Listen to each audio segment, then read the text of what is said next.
Welcome to Love Lies Chronicles. Support the channel by liking, commenting, and subscribing. I promise even more interesting stories. I still remember the exact moment she said it. It wasn't during a fight or some emotional outburst. No, she was calm, polished, like she'd rehearsed it. We were sitting at our dining table, her wine glass untouched, a half-smile tugging at her lips like this was just another casual conversation. I'd made grilled salmon, the way she liked it. Lit a candle. I thought we were reconnecting. But the entire dinner was a setup. "I'm seeing someone," she said, brushing her napkin across her lap like she'd just told me we were out of milk. "His name's Brett. I need you to be okay with it." I stared at her. For a second, I thought she was joking. But then she kept talking. "He's strong, assertive, alpha. That's the word he uses. I need that in my life right now. Alpha." She dropped it like a mic. I didn't say anything right away. I didn't even blink. My fingers tightened around the fork in my hand, but my voice stayed steady. She went on like she was pitching a merger. "I'm not leaving you. I don't want a divorce, unless you force it. But I want Brett in my life. I've earned that. If you try to fight me on this, I'll make your life hell. I will. You know I can." She sipped her wine then, finally. Eyes locked on mine. "And I've already told him you're not the aggressive type, so it won't be a problem. He doesn't see you as a threat." I leaned back in my chair. Not a threat. My mind was doing backflips, but my face didn't move. I'd always been like that. People took it for weakness. This quiet stillness I defaulted to when things hit the fan. She thought I was paralyzed. She had no idea I was counting. Every breath, every word, every insult disguised as truth. "You're serious," I finally said. Not a question, just confirmation. She nodded once. "He's coming to dinner Saturday. I want you two to meet. If this is going to work, we need peace. Brett doesn't do drama. Peace." She actually used that word. I looked down at my plate. The food I'd made her. The wine I'd chilled. All of it sitting there between us like some kind of joke. She was sitting there treating me like a project she needed to rebrand. Her husband 2.0, the man who politely stepped aside while she played house with someone else under the same roof. I thought back to a few months earlier. I'd noticed the changes. The sudden obsession with her fitness coach. The new dresses. The extra nights out that didn't quite add up. I'd asked, gently at first. I'd even blamed myself. Was I not present enough? Was work taking too much of me? She told me I was overthinking it. But now, here she was, sitting across from me in a white silk blouse, laying out her terms like a lawyer. Accept it, or suffer. And the worst part? She actually believed I'd say yes. Like she was offering me a reasonable compromise. A man who loved her, who'd build his life around her, who put her through grad school, who held her when her mother died, was now being asked to watch quietly while she swapped intimacy for performance and expected applause. She mistook my silence for defeat. I wasn't surprised. Most people do. But something shifted in me that night, not loud, not fiery. Just a quiet rearranging of everything I thought I knew about this woman. This wasn't the same girl I'd met in college, the one who once told me I made her feel safe, grounded, loved. This was someone else entirely. And I knew right then. I wasn't going to yell. I wasn't going to cry. I wasn't going to plead. I was going to wait. Wait and watch. Because no matter what Brett thought of me, no matter how much she bragged about his alpha nonsense, I knew who I was. I wasn't an alpha. I was something better. A real man. And they were both about to find out what that actually meant. The first time I saw Brett in person, he shook my hand like he was giving me a gift. Firm grip, condescending smile, that smug pause while he looked me up and down like I was a contestant in a show he'd already won. I smiled back. Not warmly. Just enough to keep things civil. He was exactly what I expected. Squared jaw, gym body, sleeves rolled up to show the arms, beard trimmed to perfect Instagram dad precision. The kind of guy who leaves his sunglasses on indoors until someone asks him to take them off.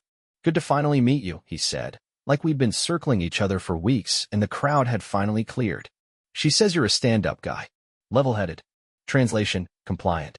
Safe." I nodded. "I am." Then I added, "Until I'm not." He didn't catch it. Or maybe he thought I was joking.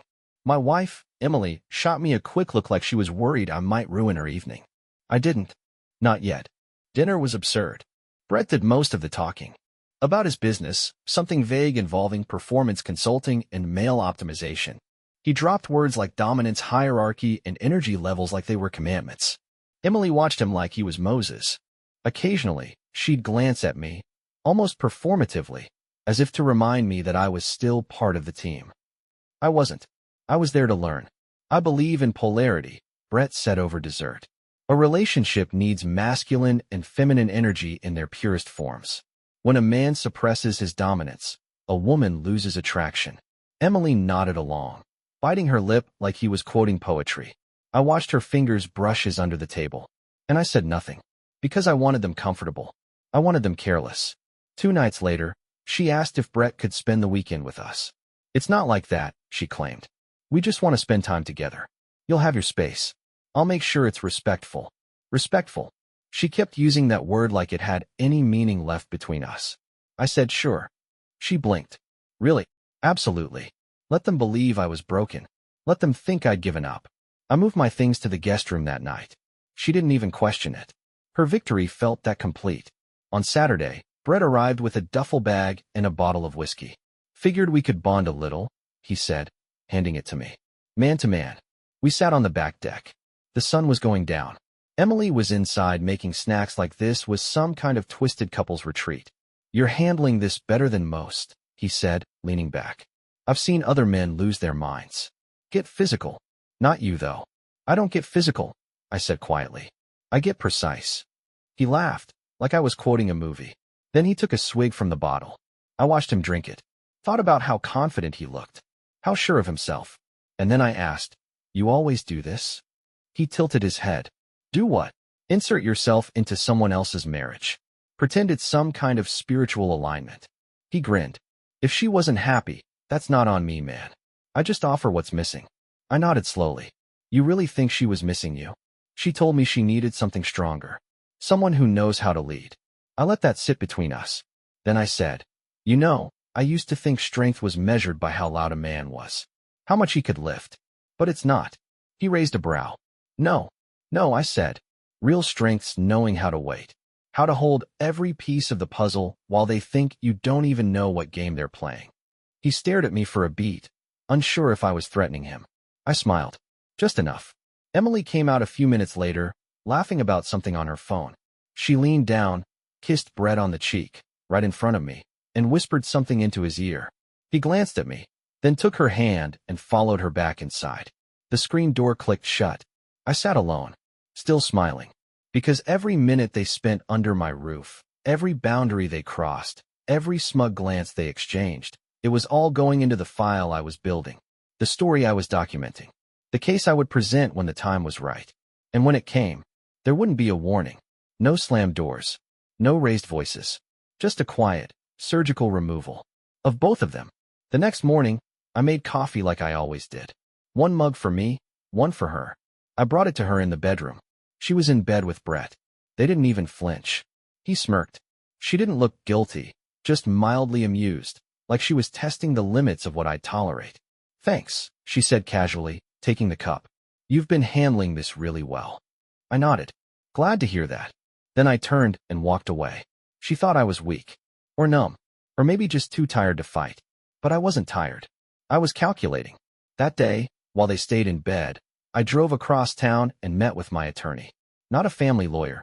He'd be too obvious. I went to an estate planner who specialized in asset protection and prenup reversals. I needed options. Quiet ones. We spent 2 hours mapping out potential strategies. I learned about hidden escrow clauses I didn't know we had. I learned about the small business bank account I'd opened under my name a decade ago. Money I'd long forgotten, sitting untouched. The kind of forgotten money that wouldn't be included in divorce disclosures if moved properly. I moved it. That night, Emily didn't come to bed. She stayed with him again. She thought I was sleeping in the guest room because I was hurt. I wasn't. I was documenting. I had installed a silent recording app on a phone I planted under the couch cushions. I had set up a motion-triggered camera disguised inside an old clock on the bookshelf. Every kiss, every degrading whisper, every little moment where she let him call our house his space. Now, it was all captured. I wasn't going to use it in court. Most of it wasn't admissible. But it didn't need to be. Because in this story, I wasn't after courtroom sympathy. I was after reputation. Hers. His. And once the final blow came, it wasn't the law that would judge them. It would be everyone they'd ever smiled at. Every mutual friend who thought we had a strong marriage. Every coworker who knew Emily as the organized one. Every family member she hadn't told yet. I spent the week in silence. I cooked. I smiled.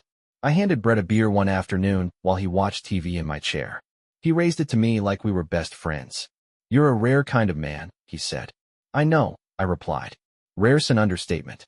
He had no idea I'd already sent anonymous tips to his employer's ethics committee. A few screenshots of text messages, a few images, a short, cold summary. This is a manager sleeping with a married woman he helps supervise during off-site retreats. There are photos. I won't be identified. I didn't need a name. Just the truth. By the end of the week, Brett received a call from HR. He told Emily it was nonsense, a jealous ex of a colleague trying to stir trouble. She believed him. She always did love men who lied with confidence. That Friday, they planned a weekend away, her treat. She told me they needed space to explore the relationship in a deeper way. I nodded. "Take your time." What she didn't know was that I'd already signed the power of attorney transfer to myself. She hadn't changed her filing cabinet passwords in 2 years. I retrieved every document she'd tried to keep from me. Joint account statements, auto-pay schedules, and something far more valuable, a forgotten, open credit card in her name only, tied to a shared address. I canceled every automatic payment tied to my income. The mortgage would bounce next month. The card debt would spike. And the financial wreckage that followed? All hers. When they left for their romantic getaway, I changed the locks. Her key wouldn't work when she returned. And by then, the messages I scheduled would already be sent to her boss, her sister, her college roommate, our neighborhood Facebook group. Nothing dramatic. Just a clean, quiet email. "I'm writing to inform you that Emily has chosen to openly pursue an affair with a man she's now bringing into our shared home. I will no longer be participating in this farce of a marriage. Thank you for your discretion." Some people would gossip. Others would screenshot. But all of them would know. And that was the goal. Because when people like her build their lives on appearances, the worst punishment isn't losing love. It's losing the narrative. They came back Sunday evening. I was already gone. Well, not entirely. I wasn't at the house, but everything I owned that mattered was. My tools, my safe, my backup drives. Gone. My wardrobe. Half empty. The coffee grinder I used every morning. Missing. Her favorite cast iron skillet. Still hanging. I didn't touch any of her things. Only what was mine. Her key didn't work, of course. She tried it 3 times. I watched the ring cam footage later. How she jiggled the knob, confused at first. Then irritated. Then embarrassed. She knocked. No answer. She knocked harder. Still nothing. Eventually, she called me. I let it ring. Then she texted. "Why won't the key work? Did you change the locks?" Followed by, "This is so childish. Let us in." Us. That was the part she still didn't get. There was no us anymore. I didn't respond. Instead, I let the message I'd scheduled hit her inbox an hour later, along with the hard copy taped neatly to the front door. "Emily, you made it clear where your loyalties lie. You said Brett was the alpha, that you needed strength, dominance, a leader. I've always respected your right to choose. So I made one of my own. This house is no longer your safe place. It's no longer our shared dream. It's mine. You'll find your name removed from all joint accounts, utilities, and services by the end of the month. My lawyer will be in touch by Wednesday. Expect a formal separation notice and proposed division of assets. Ones I've already insured are skewed precisely in my favor. You left the door wide open. I simply walked through it.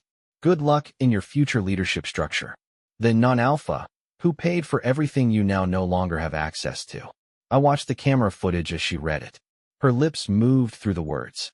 She didn't even finish before crumpling it up and yelling something at Brett. He didn't comfort her. In fact, he started walking back to his car. She followed him, angry, grabbing at his sleeve. He yanked his arm away. No kiss. No hug. Not even a promise to text. He just got in and drove off. Like this wasn't his mess. Like he never intended to clean it up. That night, I slept in a hotel 2 towns over. Peacefully. No notifications. No rage texts. No passive-aggressive silences. I woke up the next morning to a flurry of missed calls. From her sister, her boss, 2 mutual friends. A few texts said things like, "I don't want to get involved. She's spiraling. I just thought you should know. She told us you were fine with it." Of course she did. She needed to believe she was still in control. But control isn't shouting the loudest or moving the fastest. It's knowing exactly where every piece on the board sits, even when the other players think you're not playing at all. I went back home 2 days later. Alone. The locks had been rekeyed. Her stuff was in boxes, waiting for the courier I'd already arranged to deliver them to her sister's place. She had called that morning, leaving a voice message I've listened to only once. Tears. Desperation. Confusion. Please, you don't have to do this. I made a mistake. I just wanted to feel something again. I thought you didn't care anymore. But I had cared. That was the problem. I cared through the humiliation, through the gaslighting, through her bringing another man into my home. And caring, I realized, had nearly cost me everything. Not anymore. Because I wasn't the one who needed to prove I was a real man. I already was. The kind who doesn't chase. The kind who doesn't beg. The kind who doesn't leave chaos in his wake, but knows how to survive it. And when it was over, when the last box was gone, when her name was off the mailbox, when her lawyer emailed mine asking to negotiate more reasonably, I sat in my chair, poured a glass of scotch, and smiled. Not because I'd won, but because I hadn't let them turn me into something I wasn't. Weeks passed. The legal side moved quickly, mostly because she didn't fight back. Not really. Her lawyer blustered a little at first, threatening to go public with the emotional abuse she endured. I smiled when mine responded with a drive full of recordings, screenshots, and a financial trail that made her whole narrative disintegrate. She signed the separation papers without a word. She never even tried to come back for the furniture. Her name was scrubbed off the deed, her access to our joint accounts closed before she could run up a sympathy tab. She left the relationship with exactly what she brought in, and even that felt generous. The man she had chosen? Brett? He got fired a week after the HR investigation began. Apparently, personal entanglements with clients violated more than just policy, it disrupted partnerships with several big accounts. No formal charges, but the Whisper network did its job. I didn't even need to follow up. A friend of mine in his industry called me 2 weeks later. Did you hear about Brett? Man burned every bridge on his way out. Couldn't even land freelance work. I just said, yeah, tough world. Emily sent me one more message after everything was finalized. You win. I hope you're proud of yourself. I didn't reply. Because I hadn't won. I'd simply removed myself from something beneath me. That wasn't pride. That was peace. Now, I live differently. Not louder, not flashier, just cleaner. My house is quiet. My days are mine. I've reconnected with people I distanced myself from while trying to keep our facade alive. Some friends told me they never believed she'd do what she did. Others admitted they saw it coming. What matters is that I see myself again. Not as some non-alpha. Not as a husband bending to survive humiliation. But as a man who chose dignity over drama. Because strength isn't measured in chest-thumping and raised voices. Sometimes, real strength is silence before the storm. And a calm voice when it's done. But there was another path I could have taken. If I had stayed quiet longer, swallowed more of their smugness, played the role they expected of me, I wonder how much of myself I would have lost. I imagine her parading him through our lives like a victory trophy. I picture a future where I sat at dinners, watching them giggle across the table, pretending it didn't hurt. Maybe I'd have lasted another few months. Maybe even years. But by then, I'd be hollow. And when I finally snapped, it wouldn't be calm and clean. It would be messy, angry, irrevocable. The kind of breakdown that ruins reputations, not restores them. And I would have let them reduce me to rubble. All because I wanted to keep a seat at a table where I was never fed. I've also imagined the opposite. A version where I forgave her. Where I believed her when she cried on the porch and said, it was just a phase, a mistake. I didn't mean to ruin us. In that version, I let her stay. I let Brett disappear quietly while we swept everything under the rug. She promises to rebuild, to go to therapy, to be honest this time. And maybe she tries for a while. But eventually, the resentment creeps back in. The comparisons. The power games. And this time, I have no fight left. Because the one thing worse than being cheated on is staying with someone who only respects you when they fear losing you. And by then, the fear would be gone. Because I showed her she could destroy me and still be loved. And I'd never recover from that. So no, I didn't win. But I walked away with my dignity. And when people ask why I handled it the way I did, I tell them the truth. I'm no alpha. I don't pretend to be. But I'm still the real man here. Dear listeners, please share your thoughts in the comments, and do not forget to like, share, and subscribe to the channel.